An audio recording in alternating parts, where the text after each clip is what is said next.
지금 기아 EV6를 타고 있는데 일단 차 자체는 되게 좋습니다. 근데 문제는 이 차 충전을 좀 하려고 충전소를 둘렀는데 막상 가보면은 충전이 되지 않는 경우가 되게 많더라고요. 이 차 같은 경우는 이제 피플카로 빌린 차라 충전 카드가 2개가 있는데 그 카드가 다 사용이 안 되는 경우도 많고, 막상 이제 충전이 가능하다고 해서 환경부 충전소를 찾아서 가면은 다른 차들이 충전이 되는 경우도 되게 많아요. 그래서 전기차를 충전시키기에는 아직 좀 많이 부족하다라는 생각이 드네요. 그 밖에 차 자체의 완성도는 되게 높은 편이고, 웬만큼 고속으로 갔을 때도 이게 안정성이 전혀 흔들리지가 않습니다. 그러니까 다시 말하면 고속 안정성도 되게 좋다고 생각할 수 있을 것 같아요. 승차감 같은 경우도 이제 EGMT 플랫폼 자체가 저중심 플랫폼이라서 무게중심이 밑으로 깔려있죠. 그러니까 훨씬 더 일반 세단이나 SUV 대비해서 더 묵직한 승차감을 주는 것 같고, 가속력도 이 차는 지금 롱레인지 후륜 모델인데도 불구하고 한번 밟아보면 전혀 부족하지가 않습니다. 전기차 특성상 토크가 초반에 몰려서 튀어나오니까 가속에 있어서도 전혀 부족함이 없고, 후륜인데도 불구하고 이 코너링 안정성이 좋다는 것도 장점이라고 생각을 해요.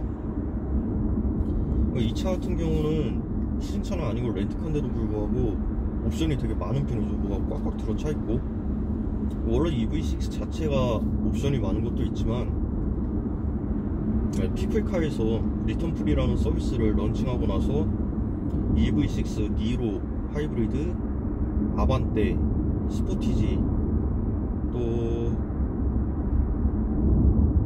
K5,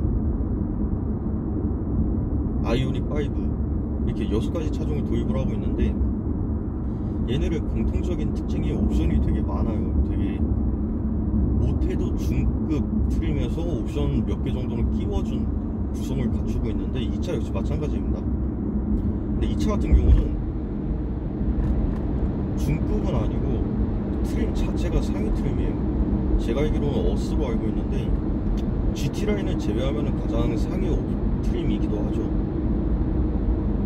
그리고 여기서 특징적인 옵션들이 이제 HSD A2가 있는데, 지금 사용을 해보면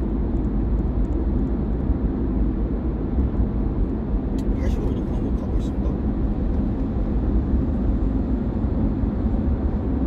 여기가 지금 고속도로인데, HDA2는 사실 고속도로가 아니더라도 자동차 전용도로도 약 700m 앞 시속 100km 고정형 이동식 단속 지점입니다. 고속도로가 아니고 자동차 전용도로에서도 사용이 가능하죠. 2 같은 경우에는 핸들을 잡으라는 경고가 울리긴 하는데 좀 타이트하게 울리는 것 같고, 계기판에 이제 보이실지 모르겠습니다. 보시면은 자동차 형태까지 인식은 하지 않고 물체라고만 인식을 하는 것 같은데, 꽤 정확하게 위치를 잡고 있는 것 같고, 센터링 역시 잘 잡고 가고 있습니다. 또 이제 렌트카에서 흔히 볼 수 없는 옵션들이 몇 가지가 있죠. 후측방 모니터도 그 중에 하나인데요, 이제 카시어링 특성상 운전에 미숙한 이제 사회 초년생 분들이나 20대 초반 분들도 많이 이제 차를 빌리시는데, 근데 옵션이 없고 막 깡통이고 이러면 사각지대를 보기에도 힘들고 이런 경우가 좀 많이 있어요. 근데 리턴프리 같은 경우는 그게 아니다 보니까 후측방 모니터도 있고, 지금 보시면은 서라운드 뷰까지 이제 마련이 되어 있습니다. 주행 중에 역시 볼 수 있었죠. 이런 옵션들 잘만 활용하면 운전이 미숙한 분들은 연습하는 데도 많이 도움이 될 것 같아요. 그렇다고 뭐 이걸로 연습용으로 타라는 건 아니고 그냥 있으면 좋으니까 이게 차별화되는 포인트라고 생각을 하죠. 2차로니까 제한 속도까지 맞추겠습니다. 앰비언트 라이트도 되게 쨍하거나 그럴 줄 알았는데 그렇지는 않고 차 아랫부분은 좀 은은하게 퍼지는 것 같고 차 이게 대시보드 쪽에는 그냥 선명하게 잘 들어오는 것 같아요. 라인이 되게 부족하거나 아니면은 좀 듬성듬성하거나 이런 것도 아니라서 시내 분위기 내는 데는 좋아 보입니다. 이 차가 전기차니까 충전소를 검색할 수도 있죠. 4.8km 남았다고 하는데 아마 저기도 제가 봤을 때는 차가 꽉 차 있을 가능성이 높아 보입니다. 그래서 목적지 가면서 발견하면 그때 충전하는 걸로 하고, 이제 충전 얘기가 나와서 생각이 났는데 키플카 같은 경우는 이제 리턴 프리, 특히 이거 같은 경우는 전기차를 충전해서 반납을 하면 그만큼 포인트를 또 돌려줘요. 그러니까 퍼센트당 500원으로 돌려주는데 이게 굉장히 큰 포인트죠. 어떻게 보면은 회사 입장에서는 충전비가 다 고스란히 돌려준다고 생각할 수도 있을 것 같아요. 이렇게 된 이유에 대해서 생각을 해봤는데, 전기차를 빌리면 내연기관에 비해서 충전이 안 하고 그냥 배터리가 바닥을 기는 상태에서 반납이 된 경우가 굉장히 많습니다. 그래서 전기차는 충전이 좀 오래 걸리기도 하고, 100km 이동식 단속 구간입니다. 전기차는 충전이 오래 걸리기도 하고 또 불편하잖아요. 충전하기가 충전소 찾아가야 되고, 그래서 많이들 반납할 때 그냥 반납하시는 걸로 알고 있는데, 아마 그런 거는 우리 인식 자체가 바뀔 필요가 있을 것 같아요. 인식 자체를 좀 바꾸고 좀 여유 있다면, 시간이 여유가 좀 있다면 충전을 해서 반납하는 것도 좋지 않을까 라고 이 차를 타기 전까지 생각을 했지만, 타고 나서 이제 저도 방금 말씀드린 것과 같은 생각으로 충전을 좀 시키려고 충전소로 돌아왔는데 충전을 할 수가 없어요. 이게 일부러 안 하는 게 아니고 좀 못하는 걸 수도 있겠다라는 생각이 들어요. 그러니까 내가 충전을 해놓고 갔는데 2km 앞 안양과천 톨게이트입니다. 내가 충전을 하려고 갔는데 차가 꽉 차 있거나 그러면 또 몇십 분 기다려야 되죠. 심지어 주차장이 유료 주차장이라면은 이거는 뭐 그냥 포인트 받으려고 충전하러 갔다가 배보다 배꼽이 더 커질 수도 있죠. 이런 경우도 있었고, 다음 들어온 곳에서는 여기 있는 카드들이랑 호환이 안 돼요. 그러니까 환경부와 이제 이게 하나 나온 게 조이 EV라고 하는데, 이 카드가 호환이 안 돼 버리면 충전을 하고 싶어도 할 수가 없습니다. 이게. 그러니까 내 카드를 써야 되는 상황이 올 수도 있는 거예요. 그러면은 2km 앞 안양과천 톨게이트입니다. 뭐 포인트 많이 준다고는 하지만 기름을 내 돈 넣는 꼴이잖아요. 그러니까 사람들이 많이 충전을 안 하게 되지 않나, 못 하는 거죠. 뭐 이거 카시어링으로 전기차 빌리는 사람 중에 진짜로 전기차 타는 사람이 얼마나 된다고. 전기차 카드를 다 가지고 있을 리도 만무하고, 이거는 충전 시스템 체계 자체가 좀 잘못됐다고 봅니다, 저는. 그래서 이거 같은 경우는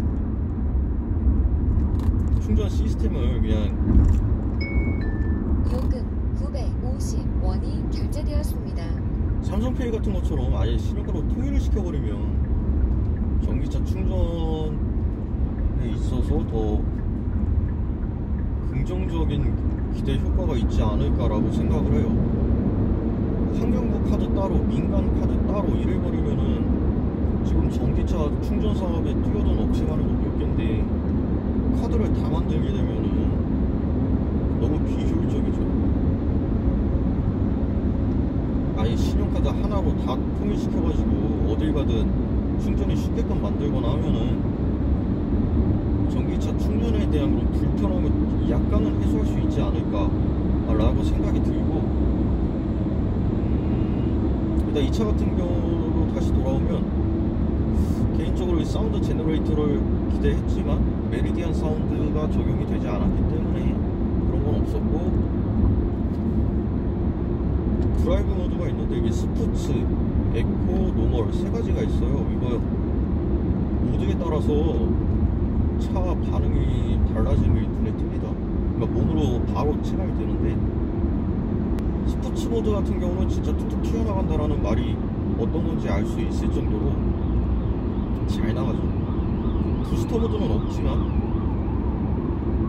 몸이 뒤로 제껴지는 정도의 가속력은 충분히 구현을 해줍니다. 그건 노멀에서도 마찬가지이고, 다만 이제 좀 부담스럽다, 성능이 좀 부담스럽다 하시는 분들은 에코로 넣고 다니시는 걸 추천드려요.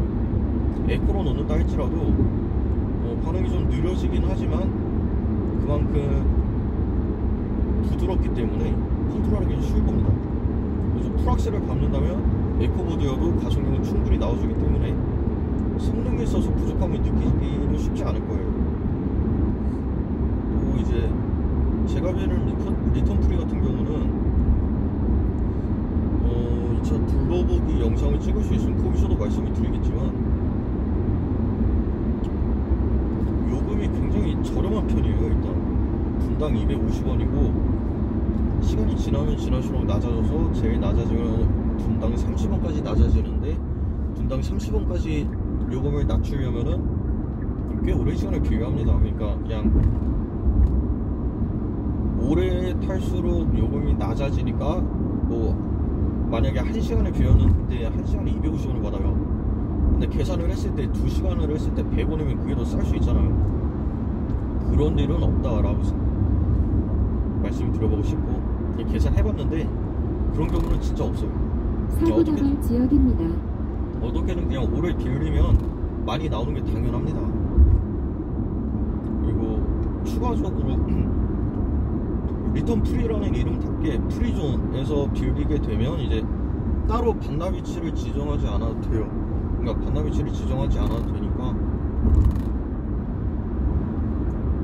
그렇다고 반납 위치 지정 안 해도 된다고 해서 막 뭐 킥보드처럼 아무데나 갖다 던져놓고 반납해도 되고 그런 건 아니고, 같은 프리존끼리 있죠. 그러니까 내가 만약에 이 프리존에서 빌렸으면은 이 프리존에 가서 반납을 하면 되는 그런 방식이에요. 그 프리존은 지정을 안 해도 된다 했잖아요. 그러니까 GPS가 있어가지고 프리존에 가서 차를 세우고 반납 버튼을 누르게 되면 차량이 알아서 인식을 하게 됩니다.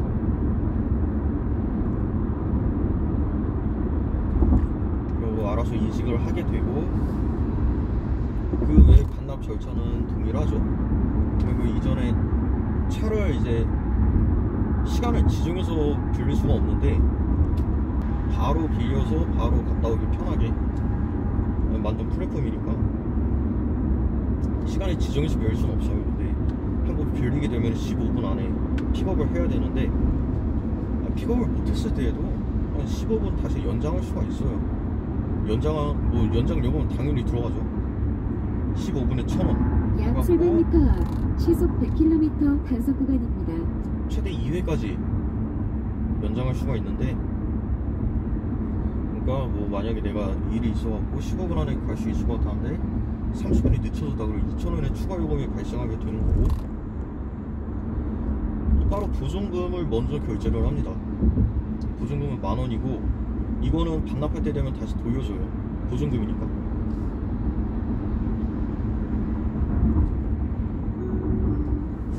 그 밖에 또 말씀드릴 만한 거는 이제 프리존이 생각보다 곳곳에 많이 있다라는 거.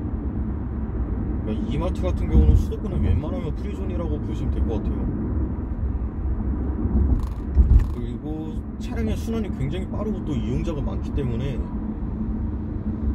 차가 부족할 일은 그렇게 많지는 않을 것 같아요. 프리존이 수도권에서 일단 우선적으로 시범하고 있는데, 수도권의 프리존이 일단 굉장히 많기 때문에 그런 걱정 안 하셔도 될 것 같습니다. 만약에 제일 가까운 데 없었으면은 그냥 다음으로 가까운 데 가서 잡아 타면 되니까 되게 편리하다라고 생각은 해요. 난 막히니까 여기까지 하고